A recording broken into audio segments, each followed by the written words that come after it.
Hello, everybody. Like Sharon said, my name's Logan. And now that Sharon showed you how we're going to spend all of our money, hopefully I can show you how we can save some money and be strategic in the way that we can do that.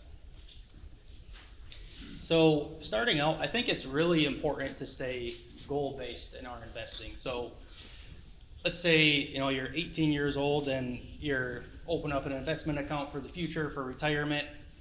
You may invest in speculative areas of the market. You don't really care what it's going to do because I'm not using that money for another 40 years or so. So if it goes up, great. If it goes down, might not be happy, but you go to work next week, put some more money in there, and life goes on. Once you're 65 and you're relying on this money to support your retirement and your lifestyle, it becomes a different story. So if that's our goal with those monies to support our lifestyle, we may not want to be invested in the most risky areas of the market. We may want to be invested in ways that can provide income for us. Like Adam said earlier on, we want income for today, tomorrow, and hopefully for the next 30 years. So we want to create a reliable retirement cash flow, prioritize longevity, and if there's anything left over at the end, leave some money onto heirs.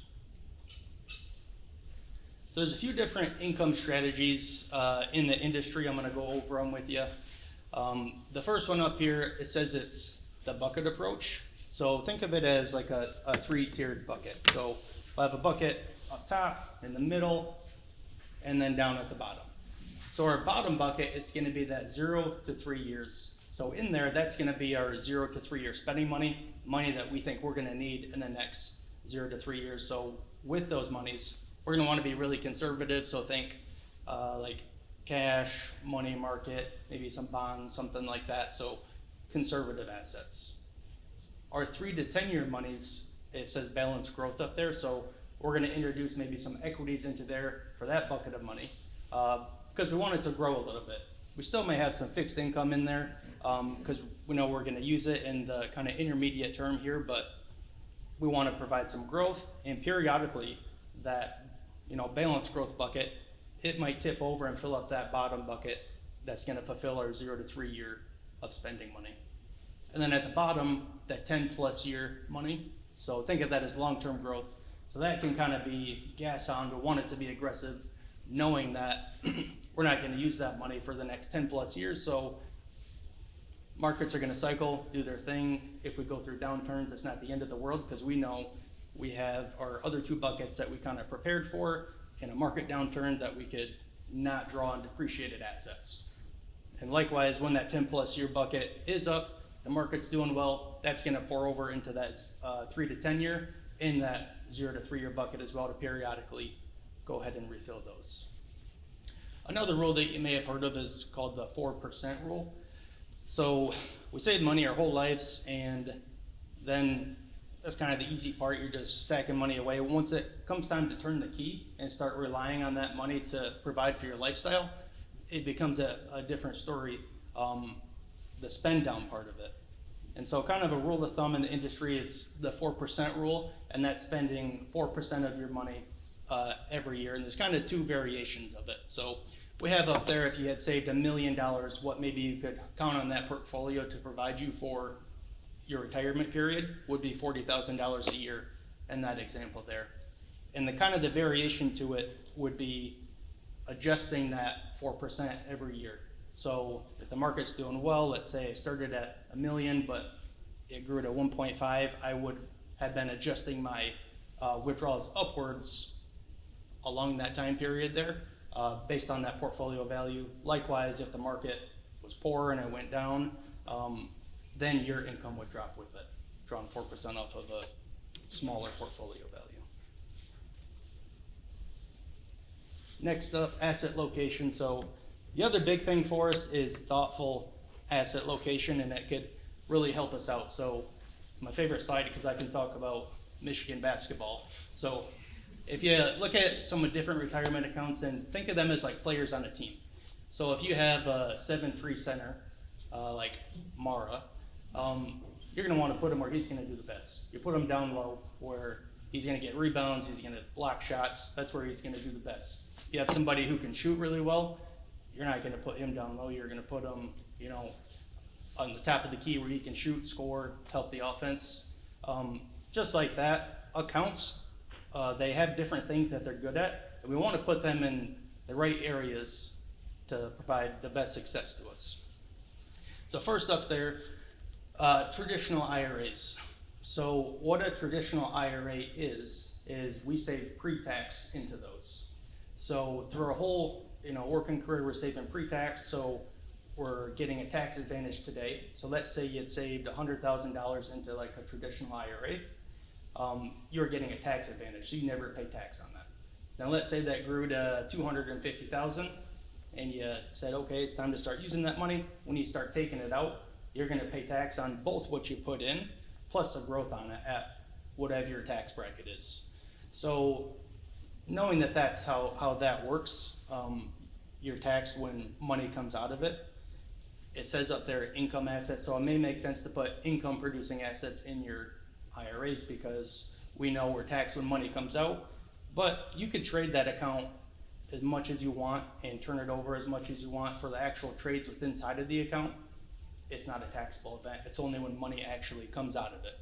So maybe we put our income producing assets in there because we don't want it to grow too large because we know it's going to be taxable in the future.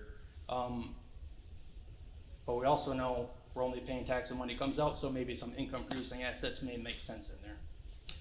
Second up there, it says Roth IRA. So Roth IRAs can provide tax-free growth to us if we follow the rules with them. So Roth IRA, so I'll do the same example. Let's say you saved $100,000, you would have been paying the tax up front, and then you'll have tax-free growth on those monies. So let's say you saved $100 and it grew to $250. When you go to take that money out, it wouldn't be taxable to you as long as you meet the Roth IRA rules there. So that kind of lines up with like that 10-year growth bucket because we want it to be gas on. We want to try to grow the Roth IRA as much as we can, knowing that we potentially have a large tax advantage in the future. And then the third one up there is taxable accounts. So if you've ever heard of like a joint account, TOD account, individual account, that's what a taxable account is. And that kind of has a unique mix of tax rules. And so coincidentally, that kind of lines up with like that 3 to 10 year bucket. So in taxable accounts, you could pay something called like long-term capital gains, which is a lower tax rate than what our income tax bracket is. Or you could even take something called like losses in there. So if it made sense and you had positions at a loss, you could sell them, capture the loss, offset some gains, maybe help offset some income, something like that. So it's kind of a Swiss Army knife and falls in between those two. Next up, withdrawal strategy. So talked about thoughtful asset location. Thoughtful withdrawals are going to help out a lot too. So first up there, it says use QCDs for charitable giving. So a QCD stands for Qualified Charitable Distribution. So that's something that we're able to do once we're age 70 and a half.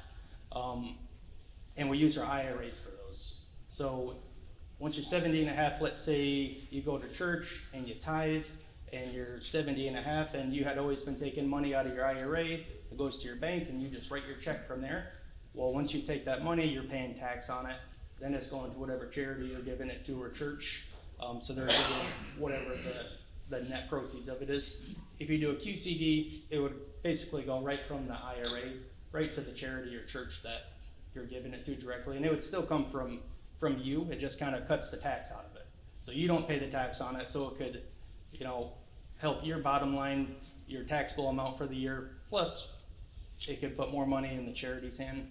And it also reduces something called a required minimum distribution, which is going to come into play down the line once you're 73 or older. So QCDs could help with RMDs as well.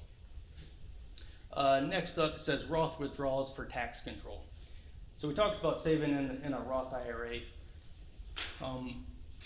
Roth withdrawals, they don't actually count towards your taxable income for the year. So let's say you're retired and you want to buy a truck and you need $30,000 to go and do that. And so we're taking a look at what our taxes look like.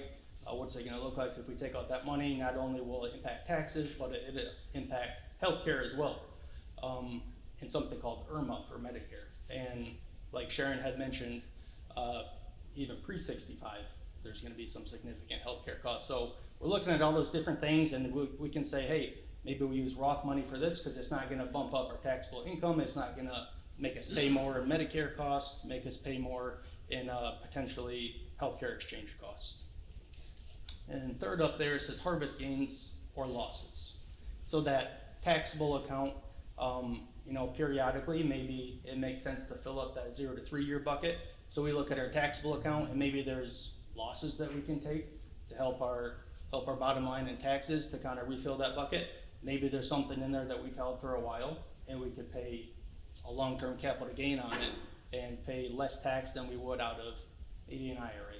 So there's a lot of different things to be thinking about and wanting to put everything in the right place to kind of fulfill your goals and make sure you have as much success as possible. And then bottom line there, it says reduce taxes and Medicare costs, and hopefully at the end of it, reduce stress too. And so final takeaway, taxes are a big part. We have to plan for them.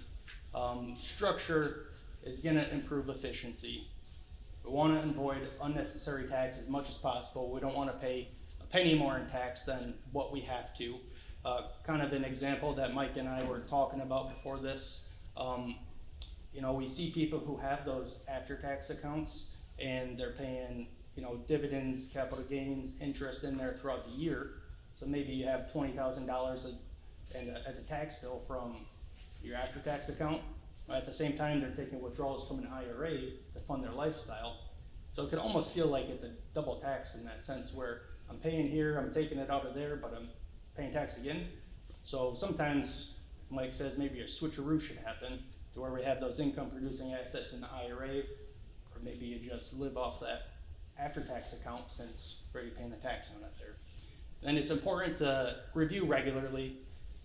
Laws, regulations, they change every single day, it seems like, so we learn something new every day. It's important to stay on top of it, and just continue to review your strategy. So with that, Joe's gonna come up here and take us home.